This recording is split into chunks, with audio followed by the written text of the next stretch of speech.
ചാവഞ്ചോന്നോ. അപ്പോൾ ഇന്നൊരു ദിവസം ലീവ് കിട്ടി. അപ്പോൾ ഞാൻ താമസിക്കുന്ന അക്കോമഡേഷനിലൊക്കെ ഒന്ന് പോയിട്ട് വരാമെന്ന് വിചാരിച്ചു. ഞായറാഴ്ചയാണ്. അപ്പോൾ പോണ വഴിക്കുള്ള കാഴ്ചകൾ കാണാം.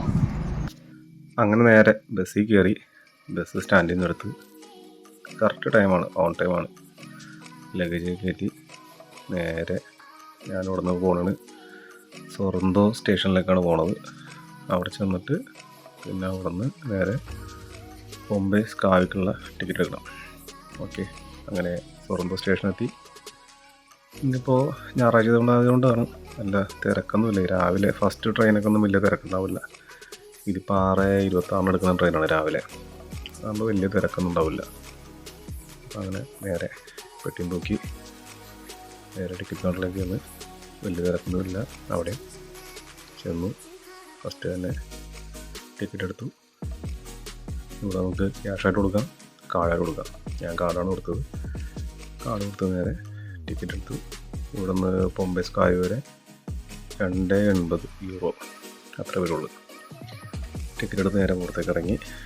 നേരെ എന്നപ്പോഴേക്കും അവിടെ 2 ട്രെയിൻ കിടപ്പുണ്ട്. ഒരെണ്ണം എനിക്ക് തോന്നുന്നത് ഗ്രീൻ ലൈനാണെന്ന് തോന്നുന്നത്. റെഡ് ഗ്രീൻ അങ്ങനെ 2 ലൈൻ ഉണ്ട്. അപ്പോൾ അത് ഗ്രീൻ ലൈനിലേക്ക് എന്തോ കയറി പോകുന്ന ട്രെയിനാണ്. എനിക്ക് കയറാനാണ് ഈ ലെഫ്റ്റിൽ കിടക്കുന്ന ട്രെയിൻ. ഏറ്റവും ഫ്രണ്ടിൽ കയറാൻ നിന്നില്ല. കാരണം ഇത് നേരെ അങ്ങോട്ട് ബാക്കിലേക്കല്ല എടുത്ത് പോകുന്നത്. അവിടെ സ്റ്റേഷനിലെത്തുമ്പോഴേക്കും ഞാൻ പിന്നെ അവിടെ നിന്ന് പിന്നെ കുറച്ചുകൂടെ ബാക്കിലേക്ക് നടക്കേണ്ടി വരും ലഗേജുമായിട്ട് തന്നെ. അപ്പോൾ അതുകൊണ്ട് 2ാമത്തെ കമ്പാർട്ട്മെൻറ്റിൽ കയറി. പ്രതീക്ഷിച്ച പോലെ തന്നെ ഒരു മനുഷ്യനുമില്ല. ഫുള്ള് കാലി, എല്ലാ സീറ്റും കാലി. നമ്മുടെ നാട്ടിലെ ഇപ്പോഴത്തെ എയർ ഇന്ത്യ എക്സ്പ്രസിൻ്റെ അവസ്ഥ പോലെ ഒരു മനുഷ്യനെയും കാണാനില്ല. ബാക്കിൽ ആരോ 2-3 പേര് ഇരിപ്പുണ്ട്. മലയാളീസ് അല്ല, ഇറ്റാലിയൻസ്. അത് കഴിഞ്ഞപ്പോൾ ഒരാൾ വന്ന് ടിക്കറ്റ് എടുത്താ ചെറുക്ക നിങ്ങളുടെ ടിക്കറ്റ് എടുത്താ. എല്ലാവരെയും ഇങ്ങനെ ചോദിച്ച് ടിക്കറ്റ് ചോദിച്ചെടുക്കണ കണ്ടക്കുന്ന പോലെ എല്ലാ സീറ്റിനടിയിൽ പോയി കുത്തിപ്പെറുക്കി എന്തായാലും തിന്നാൻ തുടങ്ങണം. ഒരു പ്രാവ് അങ്ങനെ കുറച്ച് നേരം അതിനെ നോക്കിയിരുന്നു. ട്രെയിനും ഓൾറെഡി കോട്ടത്തിലാണല്ലോ, പുള്ളിക്കാരൻ ഇടയ്ക്ക് വെച്ച് കയറിയതാ. അങ്ങനെ അവിടെ നിന്ന് ഇറങ്ങി ബോംബെ സ്കായ് സ്റ്റേഷനിലെത്തി. ഇതാണ് വളരെ പ്രധാനപ്പെട്ട ഇവിടുത്തെ ഏറ്റവും ഫേമസ് ആയിട്ടുള്ള ഒരു സ്ഥലം, ബോംബെ സ്കായ്. ഒരൊറ്റ രാത്രി കൊണ്ട് ഒരു ജനതയെ മുഴുവനും ഇല്ലാണ്ടാക്കിയ ഒരു അഗ്നിപർവ്വത സ്ഫോടനം. അതിൻ്റെ ഇപ്പോഴും എന്താ പറയുക, മുറിവുണങ്ങാത്ത സ്മാരകമായിട്ട് നിൽക്കുന്നൊരു സ്ഥലമാണിത്, ബോംബെ സ്കായ് എന്ന് പറയുന്നത്. ഇപ്പോഴും ആ ഒരു ബോംബെ സ്കായ് എന്ന് പറയുന്ന ആ ഒരു മ്യൂസിയം പോലുള്ള ഒരു സംഭവമാണ് ഇപ്പോഴും അവിടെ കുഴിച്ചുകൊണ്ടിരിക്കുകയാണ്. ഇനി എന്തെങ്കിലുമൊക്കെ കിട്ടുമോ എന്നറിയാൻ പറ്റുന്ന ആൾക്കാർ ഇപ്പോൾ ശാസ്ത്രജ്ഞന്മാരൊക്കെ ഇപ്പോൾ ഗവേഷകർ കുഴിച്ചുകൊണ്ടിരിക്കുകയാണ്. ഒരു വെസൂവിയസ് എന്ന് പറയുന്ന ഒരു അഗ്നിപർവ്വതം പൊട്ടി ഒലിച്ച് ഒരു ജനത മുഴുവൻ ഇല്ലാണ്ടായ ഒരു സ്ഥലം. അവിടെ നിന്ന് പതുക്കെ ഞാൻ ബോംബെ പള്ളിയുടെ അവിടെയുള്ള സ്റ്റേഷനിലേക്കുള്ള ആ ഒരു തെരുവിലൂടെ എൻ്റെ വെട്ടിയുമായിട്ട് ഇങ്ങനെ നടന്നു. രാവിലെ ആളുകളൊക്കെ നല്ല ഓട്ടോ സൈക്ലിങ്ങും എല്ലാ പരിപാടിയായിട്ടൊക്കെ പോകും. അതിൻ്റെ കൂട്ടത്തിൽ ഇതേപോലെ സൺഡേ വീടുകളിലേക്ക് പോകുന്ന പണിക്കാരും ഉണ്ടാവും, ജോലിക്കാർ. അവിടെ നേരെ വന്ന് നമ്മുടെ അതിപ്രശസ്തമായ ബോംബെ പള്ളിയിൽ കയറി ബോംബെ മാതാവിൻ്റെ അടുത്ത് കുറച്ച് നേരം പ്രാർത്ഥിച്ച്. അപ്പോൾ കുർബാന നടക്കുകയായിരുന്നു, ഇറ്റാലിയൻ കുർബാന നടക്കുകയായിരുന്നു. അങ്ങനെ കുറച്ച് നേരം കുർബാന കണ്ടു. അത് നിങ്ങൾക്ക് കുറച്ച് കുർബാന നടക്കുന്നതിൻ്റെ ഭാഗങ്ങൾ കുറച്ച് ഞാൻ കേൾപ്പിച്ചു തരാം.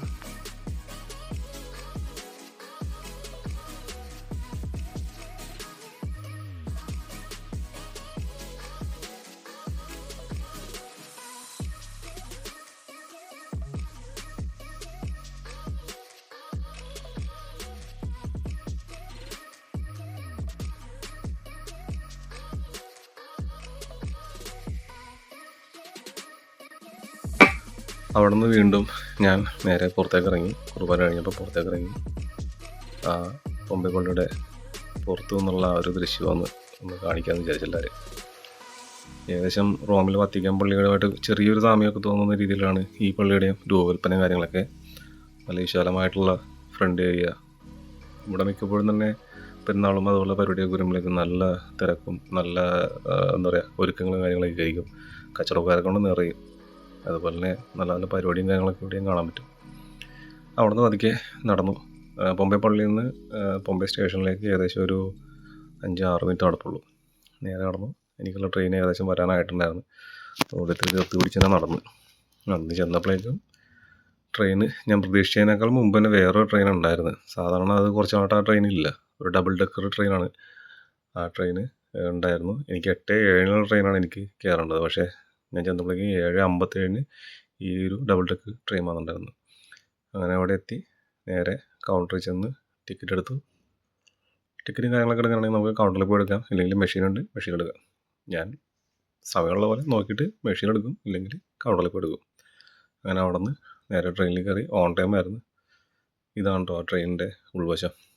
നമ്മുടെ എത്തിഹാദ്, എമിറേറ്റ്സ് മറ്റേ ഫ്ലൈറ്റിലൊക്കെ പോലെ ഡബിൾ ഡെക്ക് വരുന്ന ഇതുപോലെ തന്നെ നല്ല രസമാണ് കാണാനായിട്ട്.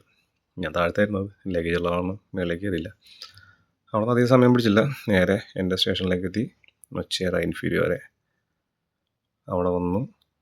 ഇവിടെ നിന്ന് അത്യാവശ്യം ചെറിയ തിരക്കുണ്ടാവും. പൊമ്പെന്നും അധികം ആളുകളുണ്ടാവും.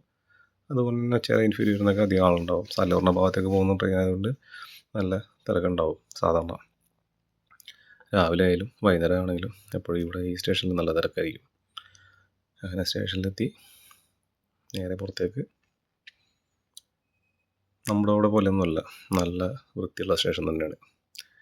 എത്ര രാജ്യക്കാർ, എത്ര ആളുകളുണ്ടെന്ന് പറഞ്ഞിട്ട് കാര്യമൊന്നുമില്ല. അവിടെ നിന്ന് പുറത്തേക്ക് ഇറങ്ങിയപ്പോഴേക്കും ഒരു സൈക്കിൾ കയറ്റക്കാർ കുറേ ഉണ്ട്. പിള്ളേരും പ്രായമായിട്ടുള്ളവരും മധ്യവയസ്കരും എല്ലാവരും ഉണ്ട്. അങ്ങനെ കുറച്ച് നേരം അവരുടെ ഒരു വീഡിയോയും കണ്ട്. ഇവിടുത്തെ എന്തോ ഒരു അസോസിയേഷൻ്റെ എന്തോ ഒരു പരിപാടിയായിരുന്നു. എന്താണെന്ന് കൂടുതൽ അന്വേഷിക്കാൻ പോയില്ല. പിന്നെ അവിടെ നേരെ നമ്മുടെ സ്വന്തം ചാൾസ് ചേട്ടൻ്റെ മലയാളിക്കടയിലേക്ക്. അവിടെ ചെന്ന് നമുക്ക് അത്യാവശ്യമുള്ള സകല സാധനങ്ങളും നമ്മുടെ നാട്ടിൽ കിട്ടുന്ന എല്ലാ സാധനങ്ങളും കിട്ടുന്ന ഒരു കടയാണ് നൊച്ചേറ ഇൻഫീരിയറിലുള്ള നമ്മുടെ ചാൾസ് ചേട്ടൻ്റെ സ്വന്തം കട. അവിടെ ചെന്ന് കുറച്ച് നേരം എല്ലാ സാധനങ്ങളും നോക്കി, റൂമിലേക്ക് വല്ലതും വാങ്ങിക്കാനുണ്ടോ എന്ന് നോക്കിയിട്ട് വിളിച്ചു ചോദിച്ചു. അപ്പോൾ അവിടെ നിന്ന് കുറച്ച് സാധനങ്ങളുടെ ലിസ്റ്റ് തന്ന് അതും വാങ്ങിച്ച് നേരെ നമ്മുടെ മെയിൻ സെക്ഷനിലേക്ക് നോക്കി. ഒന്ന് കണ്ണു പഠിച്ചു, അത്ര തന്നെ. അങ്ങനെ റൂമിലെത്തി. ഭക്ഷണം കാര്യങ്ങളൊക്കെ കഴിഞ്ഞ് അപ്പോൾ നാട്ടിലേക്ക് റൂമിൽ നിന്നുള്ളൊരു ചേട്ടൻ പോകുന്നുണ്ടായിരുന്നു. അപ്പോൾ പുള്ളിയെ യാത്രയൊക്കെ കൊണ്ട് ഞാനും എൻ്റെ ഒരു കൂടെയുള്ളൊരു ചേച്ചിയും കൂടിയിട്ട് ഞങ്ങൾ നേരെ പോയി. ഇവിടെ നിന്ന് റൂമിലേക്കുള്ള ബസ് കയറ്റി വിട്ട് പിന്നെ അവിടെ നിന്ന് നാട്ടിലേക്ക്. അങ്ങനെ ഇന്നത്തെ പരിപാടിയൊക്കെ കഴിഞ്ഞു. നേരെ തിരിച്ച് സൊറന്തോലേക്ക് ബാക്ക് ടു വർക്ക്. സ്റ്റേഷനിൽ എത്താറായി. ട്രെയിൻ ഏകദേശം 8:30, 8:45 അവിടെ എത്താറായപ്പോഴേക്കും. അങ്ങനെ ഈ ആഴ്ചത്തെ കത്തിക്കൽ കഴിഞ്ഞ് നേരെ തിരിച്ച് റൂമിലേക്ക്. ഇനിയിപ്പോൾ അടുത്ത എപ്പോഴാണ് ലീവ് എന്നുള്ളത് നോക്കണം. കാരണം ഇപ്പോൾ തിരക്കുള്ള സീസൺ ആയത് കാരണം തന്നെ ലീവ് നമ്മൾ പ്രതീക്ഷിക്കുന്ന പോലെ കിട്ടില്ല. അപ്പോൾ ഇന്ന് ട്രിപ്പ് കഴിഞ്ഞു, നേരെ റൂമിലേക്ക് പോവുകയാണ് തിരിച്ച്. അപ്പോൾ ഇത്രയൊക്കെ ഉള്ളൂ ഇന്നത്തെ നമ്മുടെ വീഡിയോ, കൊച്ചു വീഡിയോ. അപ്പോൾ എല്ലാവർക്കും ഇഷ്ടപ്പെട്ടെന്ന് വിചാരിക്കുന്നു. ഓക്കെ, അപ്പോൾ അടുത്ത പ്രാവശ്യം കാണുന്നവരെ ബൈ ബൈ, സി യു, ചാവ്.